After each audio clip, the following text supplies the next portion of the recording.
গত 54টা বছর বিভিন্ন দলের অত্যাচারে অতিষ্ঠ হয়ে গেছে মানুষ। এক এক সময় এক এক মাস্তানরা আসে।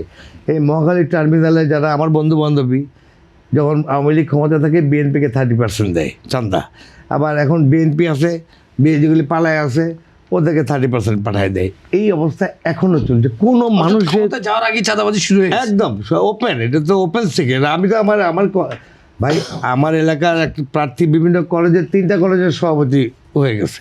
তো এইগুলি হচ্ছে অ্যাটিচিউড। ভাই 29 সালের আগে তো নির্বাচন হবে না, শেখ হাসিনা যদি থাকতেন। তো ভাই একটু ধৈর্য ধরো।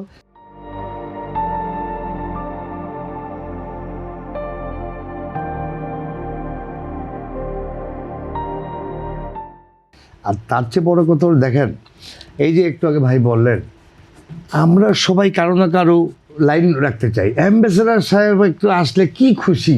আরে ভাই অ্যাম্বাসেডার আসলে কেন তো খুশি হন? একমাত্র আমি 54 বছরে খালেদা জিয়াকে দেখেছি, প্রণব মুখার্জি ভারতের রাষ্ট্রপতি সোনারগাঁও হোটেলে এসে ওনাকে আমন্ত্রণ করেছে, উনি যায়নি। আজকে হরতাল, যত অভিব্যক্ত আমি ঘর থেকে যাবো না। This is leadership.